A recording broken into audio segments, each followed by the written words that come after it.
25 जनवरी 2014 बलूचिस्तान के खुजदार डिस्ट्रिक्ट जो कि पाकिस्तान में है, वहाँ 3 मास ग्रेव्स मिलती हैं, यानी सामूहिक कब्र। और एशियन ह्यूमन राइट कमीशन के अकॉर्डिंग इसमें टोटल 169 बॉडीज डिस्कवर की गई, जो कि इतनी डिकम्पोज हो चुकी थी कि उन्हें आइडेंटिफाई करना भी मुश्किल था।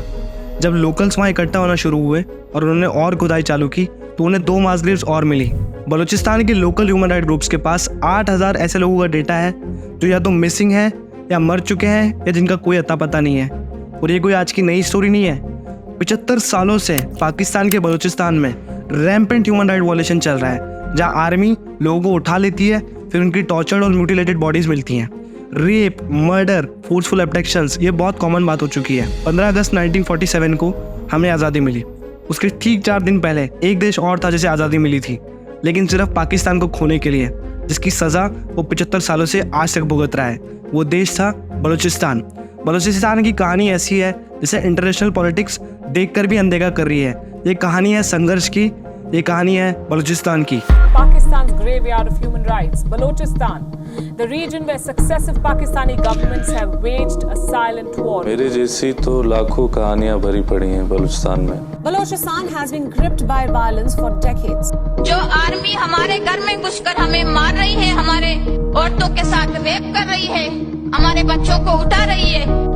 2030 तक यहाँ से बलोच भी अलग हो जाएगा। And so we're doing exactly the same thing again in Balochistan. They were bombing people. How can you bomb people? अगर वो हमें पाकिस्तानी समझते भी हैं, वो उस नज़र से नहीं देखते। It's demand of Baloch people that India should intervene in Balochistan.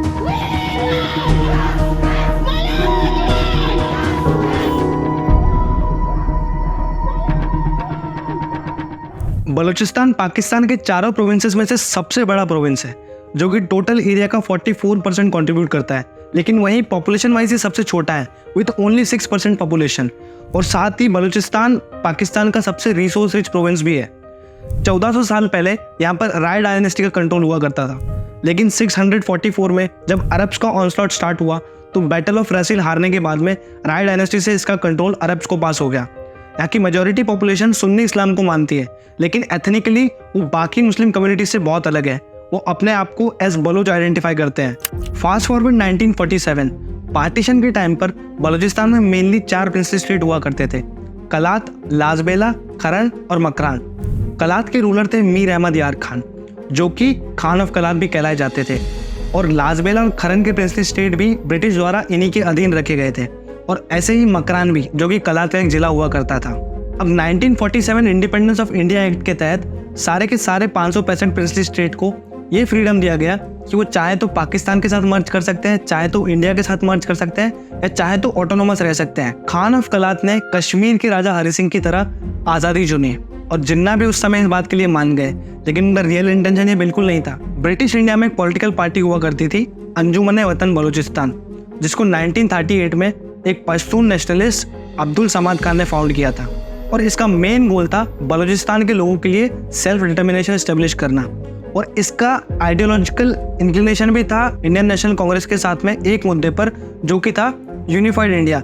वो यूनिफाइड इंडिया चाहते थे और वो इंडिया के पार्टीशन के बिल्कुल खिलाफ थे। और जब जिन्ना को ये पता चला कि एक यूनिफाइड इंडिया की मांग उठ रही है, तो खान ऑफ कलात को अगर सपना दिखाया जाए एक इंडिपेंडेंट सॉवरेन स्टेट का, तो यूनिफाइड इंडिया वाली मांग अपने आप खत्म हो जाएगी। और हुआ भी यही। वो फिर बाद में जिन्ना अपनी बात से मुकर गए। और इसके पहले ही 11 अगस्त 1947 को जब खान ऑफ कलात ने इंडिपेंडेंस डिक्लेयर किया, तो उनकी सीरीज ऑफ मीटिंग्स हुई पाकिस्तानी ऑफिशियल्स और ब्रिटिश रिप्रेजेंटेटिव्स के साथ में। और उसके बाद एक कम्युनिके भी रिलीज किया गया जो कि कलात के इस प्रिंसली स्टेट को एक सॉवरेन स्टेटस देता था। फिर 15 फरवरी 1948 में जिन्ना जानते हैं बलूचिस्तान में वापस, और उनकी विजिट का मेन पर्पस था खान ऑफ कलात को परसुएड करना कि वो पाकिस्तान में ऑफिशियली मर्ज हो जाए। पर बलूचिस्तान के दोनों अपर और लोअर हाउस ने पार्लियामेंट्री प्रोसीजर्स के थ्रू ये डिसाइड किया कि वो बिल्कुल भी पाकिस्तान में मर्ज होना नहीं चाहते और वो इंडिपेंडेंट रहना चाहते हैं। बलूचिस्तान की लीडरशिप प्रेशर में थी पाकिस्तान के कि वो उनके साथ एक्सीड कर जाए, लेकिन कुछ हिस्टोरियंस का ऐसा भी मानना है कि बलूचिस्तान एक्चुअल में इंडिया में मिलना चाहता था। 27 मार्च 1948 को VP Menon all India radio पर एक अनाउंसमेंट करते हैं कि बलूचिस्तान के शासक इंडिया में एक्सीड करना चाहते हैं, लेकिन इंडिया का इससे कोई लेना देना नहीं है। पर इमीडिएटली सरदार वल्लभ भाई पटेल आके क्लैरिफिकेशन देते हैं कि ऐसा कुछ प्रपोजल आया नहीं है इंडिया को। बलूचिस्तान ने आजादी तो डिक्लेयर कर दी, लेकिन पाकिस्तान भी कहाँ आसानी से मानने वाला था। मार्च 1948 खत्म होते होते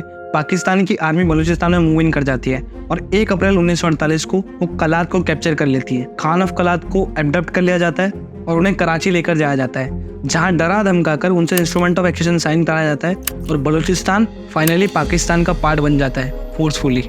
इंस्ट्रूमेंट ऑफ एक्सेशन की इस पिक्चर में एक इंटरेस्टिंग चीज़ नोटिस कीजिए, डेट ऑफ साइनिंग। जब इतना इंपॉर्टेंट एग्रीमेंट साइन किया जाता है तो सारे ऑफिशियल्स की प्रेजेंस में किया जाता है, तभी तो उसकी क्रेडिबिलिटी बनती है। जैसे कि ये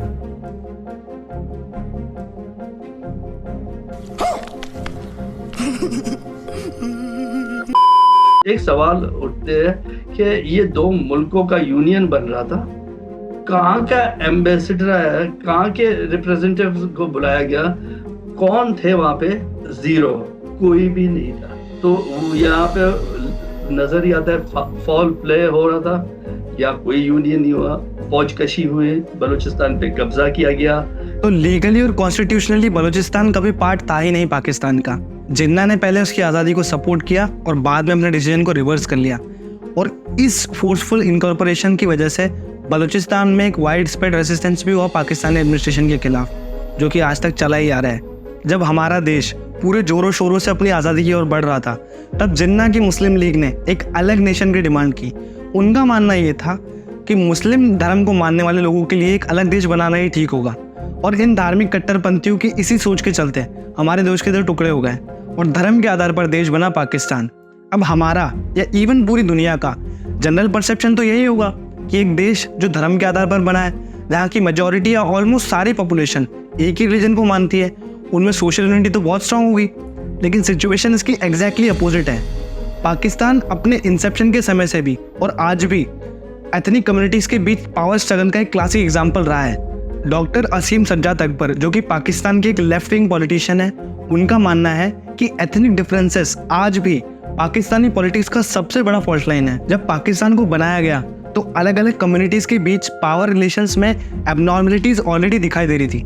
पंजाबी लैंडलॉर्ड्स का इसकी ब्यूरोक्रेसी और इसके एडमिनिस्ट्रेशन पर एक अनचैलेंज कंट्रोल बहुत ही अपेरेंट था, और इसका सबसे क्लासिक एग्जांपल है 1971 बांग्लादेश रिबेलियन, जहां पर वेस्टर्न पाकिस्तान में पंजाबी डोमिनेंस होने की वजह से बंगालियों पर अननेसेसरी चीज़ें इम्पोज की जाती थी, और इसी के रिगार्डिंग वहाँ पर एक रिबेलियन खड़ा हो गया। फिर बाद में पाकिस्तानी आर्मी ने ऑपरेशन सर्चलाइट के अंडर 30 लाख बंगाली यानी 3 मिलियन बंगालियों को जान से मार दिया। पावर इम्बैलेंस की वजह से यहाँ पर सुपीरियर इंफीरियर वाली चीज़ हो गई, जहाँ पर एक कम्युनिटी के पास ज़्यादा कंट्रोल था, ज़्यादा पावर थी, वहीं दूसरी कम्युनिटी मार्जिनलाइज और नेग्लेक्टेड फील कर रही थी, जिसके चलते जो माइनर कम्युनिटीज़ हैं उनको सफ़र करना पड़ा है।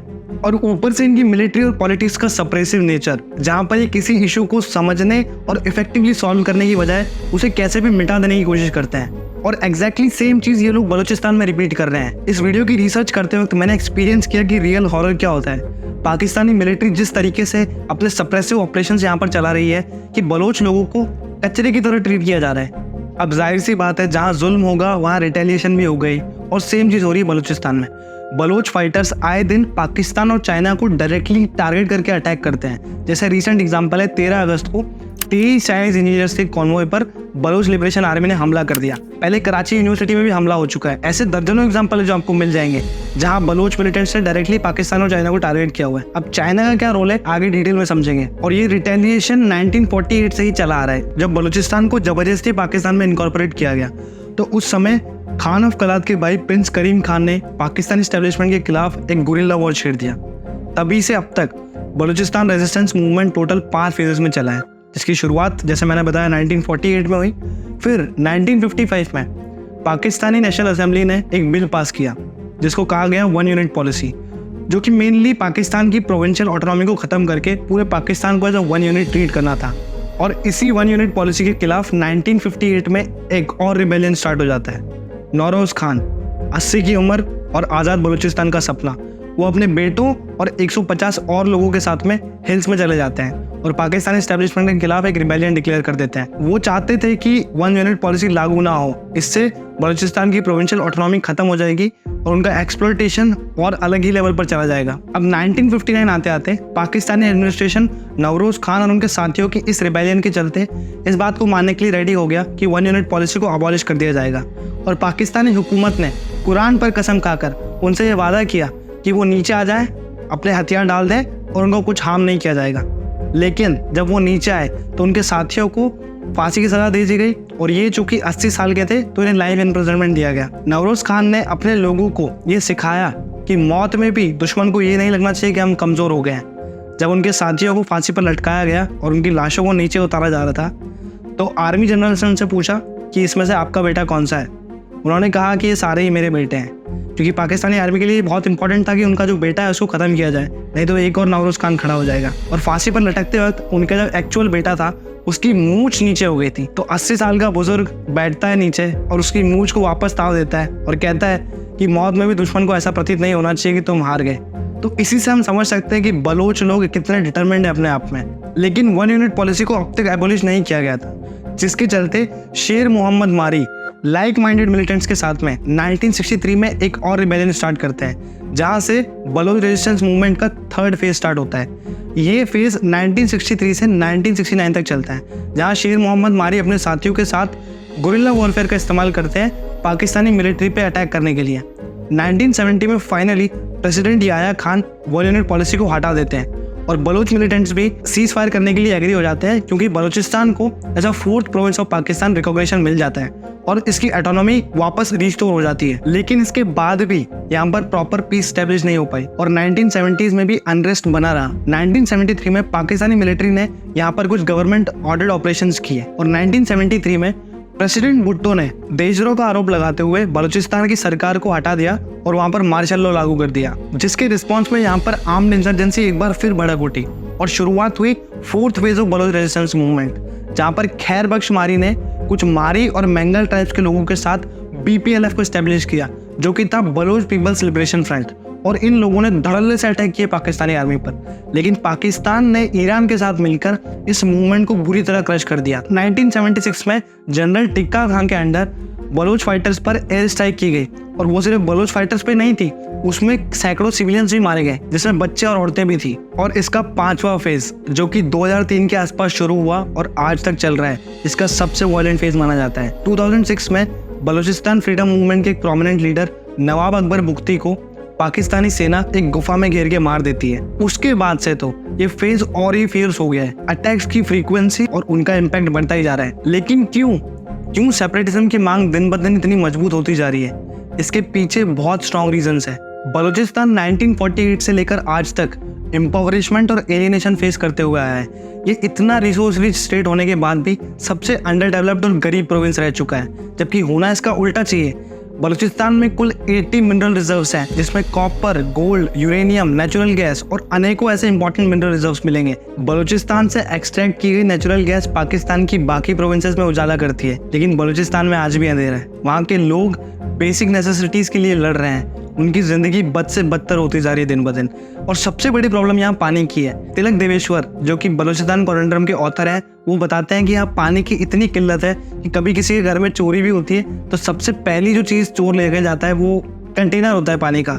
इसी से आप समझ सकते हैं कि लाइफ में कितने चैलेंजेस है बलूचिस्तान में, वहाँ के लोग कैसे जी रहे होंगे। और सोशो इकोनॉमिक इंडिकेटर्स को भी देखें तो human development index, unemployment rate, literacy rate, poverty rate, immortality rate, हर एक सोशो इकोनॉमिक इंडिकेटर में बलूचिस्तान चारों प्रोविंसेस में सबसे नीचे है। और नीचे सिर्फ नीचे नहीं है, मार्जिन इतना बड़ा है इनके बीच में। यूनाइटेड नेशंस डेवलपमेंट प्रोग्राम की 2017 की एक रिपोर्ट के अकॉर्डिंग बलूचिस्तान में पॉवर्टी रेट है 71% और वहीं नेबरिंग प्रोविंस पंजाब में पॉवर्टी रेट है 31%। और ऐसे ही अलग अलग सोशो इकोनॉमिक इंडिकेटर्स में इतना ही बड़ा मार्जिन है बाकी प्रोविंसेस के कंपैरिजन में। और यहाँ सिर्फ इकोनॉमिक एलियनेशन ही नहीं है, इन लोगों को सोशली भी एलियनेट किया गया है। पाकिस्तान की बाकी प्रोविंसेस की आधी जनता ये जानती नहीं कि बलूचिस्तान है क्या, बलूचिस्तान में चल क्या रहा है, क्योंकि वहाँ का मीडिया कभी ये दिखाता ही नहीं है। मीडिया की रियलिटी पाकिस्तान में ये है कि मीडिया बिका हुआ है।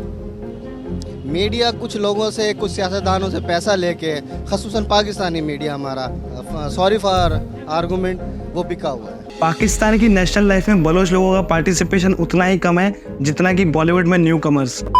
लेकिन इतना सब होने के बाद भी बलोच लोग उम्मीद नहीं छोड़ रहे हैं। वो आज भी आज़ाद बलूचिस्तान का सपना लेकर अपने मन में आगे बढ़ रहे हैं। और बलूचिस्तान केवल रिसोर्स रिच ही नहीं है, स्ट्रेटेजिकली भी पाकिस्तान के लिए बहुत इंपॉर्टेंट है, क्योंकि पाकिस्तान की 2/3 कोस्ट लाइन बलूचिस्तान में ही है। अगर बलूचिस्तान हाथ से गया तो पाकिस्तान की 2/3 कोस्ट लाइन भी चली जाएगी, जो कि gateway to the Middle East है। जियोपॉलिटिकली पाकिस्तान के लिए रीजन ये इतना इंपॉर्टेंट है कि बलूचिस्तान में अगर वाइब्रेशंस होती हैं तो इस्लामाबाद हिल जाता है, और इसीलिए पाकिस्तान किसी भी कीमत पर बलूचिस्तान को अपने हाथ से जाने नहीं दे सकता, जिसके चलते वहां पर रैम्पेंट ह्यूमन राइट वायलेशन चल रहे हैं। हमारे भाइयों को, हमारे बहनों को हर दिन कत्ल किया जाता है, लोग घरों से घसीट के निकाला जाता है, मिसिंग होते हैं, उनको टॉर्चर किया जाता है, फिर उनकी लाशें रोड पर फेंक दी जाती हैं। पाकिस्तानी आर्मी को जिस पर भी शक होता है हल्का सा कि ये किसी तरह से इंसर्जेंट ग्रुप से जुड़ा हुआ है, उसको चुपचाप उठा लिया जाता है बिना किसी सेकंड थॉट के। फिर या तो उसकी बॉडी मिलती है या फिर वो कभी वापस ही नहीं आता। बलूचिस्तान में ऐसे सैकड़ों हजारों परिवार हैं जो अपनों का इंतजार कर रहे हैं, जो सालों से लौट के नहीं आए। इनके लोकल ह्यूमन राइट ग्रुप्स के पास 8000 ऐसे लोगों का डेटा है जो आज भी मिसिंग है। एशियन ह्यूमन राइट कमीशन के अकॉर्डिंग पाकिस्तानी आर्मी और इनकी अलग अलग इंटेलिजेंस एजेंसीज बहुत सारे इलीगल अंडरग्राउंड टॉर्चर सेल्स को ऑपरेट करती है अलग अलग पार्ट्स में पाकिस्तान के, और इसकी इंफॉर्मेशन इन तक ही सीमित होती है, ये दूसरी एजेंसीज के साथ शेयर नहीं करते। राइट ग्रुप्स का मानना है कि जो मिसिंग बलोच लोग हैं वो इन्हीं सेल्स में सफर कर रहे हैं, जहां पर लोगों को हैरास किया जाता है, इवन रेप किया जाता है औरतों को। और जब कुजदार में मास ग्रेव्स को पाया गया तो पाकिस्तानी आर्मी का काला सच दुनिया के सामने आ गया, पर तब भी पाकिस्तान की गवर्नमेंट अनहेल्पफुल रही, और वो इशू से डेविएट करने के लिए जो एक्चुअल नंबर ऑफ बॉडीज वहाँ पर मिली थी 169, उसको डेविएट करके सिर्फ 15 लाशें बता रही थी। मलिक सिराज अकबर, जो कि एक यूएस बेस्ड बलोच जर्नलिस्ट है, उनका कहना है कि पाकिस्तान की सिक्योरिटी एजेंसीज कोर्ट के ऑर्डर के साथ भी कंप्लाई नहीं करती है। नेशनल सिक्योरिटी के नाम पे किसी पर भी शक होने पे बिना किसी सबूत के ये लोग उसको उठा लेते हैं, क्योंकि पाकिस्तान में आर्मी को बहुत ज़्यादा पावर है। ये कहने को चाहे डेमोक्रेसी हो, लेकिन पाकिस्तान को रूल आर्मी ही करती है, ये पूरी दुनिया अच्छी तरह से जानती है। और पाकिस्तानी मिलिट्री और इनकी इंटेलिजेंस एजेंसीज हिस्टोरिकली भी अनअकाउंटेबल रही है पाकिस्तान के बाकी गवर्नमेंट इंस्टीट्यूशन से। वो सुपीरियर जुडिशरी को भी अपने से नीचे मानते हैं। उन्होंने एब्सोल्यूट पावर एंजॉय किया पाकिस्तान में, और उनके एक्स्ट्रा जुडिशियल एक्शंस को भी वो हमेशा जस्टिफाई कर देते हैं। मल्टीपल गवर्नमेंट इंस्टीट्यूशन जैसे कि inter service intelligence ISI, military intelligence, frontier corps intelligence, ये सब रिस्पॉन्सिबल है बलूचिस्तान के लोगों की सफरिंग के लिए, और जितने भी आज तक फोर्स डिसअपीयरेंसेस हुए हैं। और कितने ही ऐसे एग्जांपल हैं, स्टूडेंट्स, जर्नलिस्ट, प्रोफेशनल्स, किसी को भी ये लोग उठा लेते हैं, जैसे करीमा बलोच, साजिद हुसैन, ऐसे बहुत सारे एग्जांपल्स हैं जहां बलोच लिबरेशन मूवमेंट के लीडर्स की संदिग्ध हालत में मौत हुई है। साल दर साल यहाँ पर डेड बॉडीज और मिसिंग लोगों का नंबर बढ़ते ही जा रहा है। सितंबर 2020 में बलूचिस्तान के छगई रीजन में एक और डिकम्पोज बॉडी मिलती है। ये थे हफीजुल्लाह मोहम्मद हासनी, जिनको 30 अगस्त 2016 को पाकिस्तानी मिलिट्री ने उनके घर से उठा लिया। बाद में पाकिस्तानी मिलिट्री के ऑफिसर ने उनकी फैमिली से 6.8 मिलियन रुपीस की डिमांड की उनके रिलीज के लिए। ऑल्दो फैमिली ने अमाउंट पे भी कर दिया, लेकिन हासनी को नहीं छोड़ा गया। 4 सालों तक उनकी छोटी सी बेटी मुकद्दस उनका फोटो लिए क्वेटा के एक प्रोटेस्ट कैंप में उनका इंतजार करती रही कि उसके पापा कभी वापस आएंगे। जब हासनी की माँ को ये पता चला कि उनकी मौत तो 3 साल पहले ही हो चुकी है, तो वो इस सदमे को झेल नहीं पाई और वो घबरा कर नीचे गिर गई। उनके भाई नेमतुल्लाह बताते हैं कि उनके कपड़े, जूते और सॉक्स वही सेम थे जो उन्होंने उस दिन पहने हुए थे जब उन्हें उठाया गया था। और ऐसे हजारों केसेस हैं जहां लोगों ने अपने को खोया है बिना किसी कारण के, और पाकिस्तानी आर्मी औरतों और बच्चों को भी नहीं छोड़ती। इन द पास्ट ऐसे बहुत से केसेस आए हैं जब पाकिस्तानी आर्मी ने औरतों को उठा लिया है, उनको टॉर्चर किया है, उनको as a sex slave use करके बाद में मार डाला है। पूरे खानदान जो है वो डिसअपेयर किए जा रहे हैं, उनको उठा के गायब किया जा रहा है। और बहुत से ऐसे भी हैं, औरतों की भी ऐसे लाशें मिली हैं जिनको जो है उन्होंने टॉर्चर करके और वीरानों में जो है उन्होंने फेंका है। और 1-2 ऐसे इंस्टेंसेस भी आए हैं कि औरतों को जो है इन्होंने ले जाके टॉर्चर करके और फिर हेलीकॉप्टर से पहाड़ों में फेंका। नंबर्स को बता पाना मुश्किल है, क्योंकि ऐसे केसेस में सोशल इनसिक्योरिटी के चलते वुमेन ये डिस्क्लोज नहीं करती कि उनके साथ क्या हुआ है। जैसे बांग्लादेशी रिबेलियन के केस में सालों लग गए रेप हॉरर्स को बाहर लाने के लिए, और बलोच वुमेन के साथ क्या हो रहा है इसका प्रूफ भी है। अली अर्जुमान, जो कि एक नॉर्वेजियन सिटीजन है, जो कि 12 साल से मिसिंग थे, उन्होंने अपने टॉर्चर सेल का एक एक्सपीरियंस बताया। वहाँ पर कैसे वुमेन को रेप किया जाता था और उन्हें वहाँ मरने के लिए छोड़ दिया जाता था। 1971 में बांग्लादेशी लिबरेशन वॉर के समय पाकिस्तानी मिलिट्री ने सिस्टमैटिकली एक जेनोसाइडल रेप कैंपेन चलाया, जहां उन्होंने 2 लाख से लेकर 4 लाख बंगाली वुमेन्स का रेप किया। और most of the rape victims of Pakistani army Hindu women हुआ करती थी, और इनमें से ज्यादातर औरतें या तो कैप्टिविटी में मर गई या उन्होंने सुसाइड कर लिया। इमाम और मुस्लिम रिलीजियस लीडर्स भी इस चीज को सपोर्ट करते थे, क्योंकि पाकिस्तानी इलाइट और इनकी लीडरशिप का मानना था कि हिंदूज ही थे जो इस रिबेलियन के पीछे थे, और जब भी हिंदू प्रॉब्लम का सॉल्यूशन हो जाएगा तो ये रिबेलियन भी खत्म हो जाएगा। पाकिस्तानियों के लिए हिंदू के अगेंस्ट वायलेशन एक स्ट्रेटेजिक पॉलिसी थी, और मुस्लिम पाकिस्तानी मैन का ये मानना था कि हिंदू वुमेन का सेक्रीफाइस जरूरी था इस प्रॉब्लम को फिक्स करने के लिए। तो क्रूएल्टी तो पाकिस्तान की नस्ल में पहले से ही भरी हुई है। वही जो उन्होंने 1971 में किया वही वो आज बलूचिस्तान में कर रहे हैं। अब यहाँ सिर्फ पाकिस्तान ही नहीं है जो बलूचिस्तान को एक्सप्लॉइट करने में लगा हुआ है, पर एक और बहुत बड़ी पावर है, गॉडफादर, पाकिस्तान का godfather.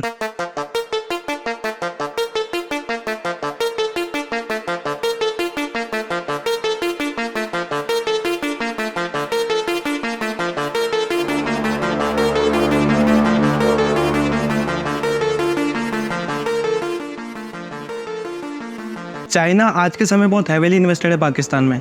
Belt and road initiative, जो कि चाइना का एक प्रोग्राम है अपनी ग्लोबल हेजेमनी को एस्टेब्लिश करने के लिए, जिसके तहत उसने 152 कंट्रीज के साथ मल्टी इंफ्रास्ट्रक्चर और कॉमर्शियल एग्रीमेंट्स को साइन किया हुआ है। उसमें एक पाकिस्तान भी है, और पाकिस्तान में इसके सबसे ज्यादा प्रोजेक्ट्स आज के समय। पाकिस्तान में China all in all $65 billion invest कर चुका है एज ऑफ 2022। अब एक प्रोजेक्ट जिसका आपने सबसे ज्यादा नाम सुना होगा वो है चाइना पाकिस्तान इकोनॉमिक कॉरिडोर, जो कि चाइना के सिंजियान से शुरू होता है और पाकिस्तान के ग्वादर पे खत्म। ग्वादर एक फिशिंग टाउन है जहाँ पे लोकल लोगों की मेन ऑक्यूपेशन ही फिशिंग है। पाकिस्तान ने क्या किया हुआ है, यहाँ पर चाइनीज फिशिंग ट्रॉलर्स को अलाउ कर दिया है, जो कि इतने मैसिव और इतनी स्पीडी होते हैं कि एक बार में 100 फिशिंग बोट के बराबर की मछलियों को एक्सट्रैक्ट कर लेते हैं, जिससे यहाँ के लोकल लोगों की ऑक्यूपेशन बहुत हार्म हो रही है, और जिसकी वजह से यहाँ पर ओकेजनली प्रोटेस्ट भी चलते रहते हैं। साथ ही पाकिस्तान ने ग्वादर पोर्ट को चाइना को 40 साल के लीज पे दे दिया है। अगर साउथ चाइना सी में कोई प्रॉब्लम होती है तो इधर इस रूट को China as an alternative use कर सकता है अपने गुड्स को ट्रांसपोर्ट करने के लिए। अब कहने को तो ये कॉमर्शियल प्रोजेक्ट्स है,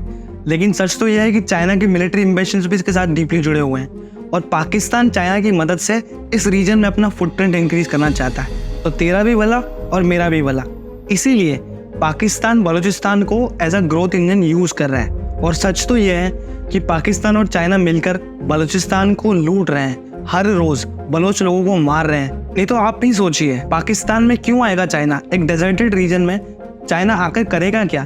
फैक्ट ये है कि चाइना के पास टेक्नोलॉजिकल एबिलिटी है रिसोर्सेज को एक्सट्रैक्ट करने की, एक्सप्लॉइट करने की, और पाकिस्तान उसका फायदा उठा रहा है और नुकसान हो रहा है बलोच लोगों का। चाइनीज इमिग्रेंट्स का इन्फ्लो इतना बढ़ चुका है बलूचिस्तान में कि Pakistan chamber of commerce and industry की एक रिपोर्ट के अनुसार 2047 तक बलूचिस्तान की नेटिव पॉपुलेशन आउट नंबर हो जाएगी बाय चाइनीज पॉपुलेशन। तो जो संघर्ष फ्रीडम के लिए था, अब वो अपनी आइडेंटिटी को बचाने के लिए बन चुका है।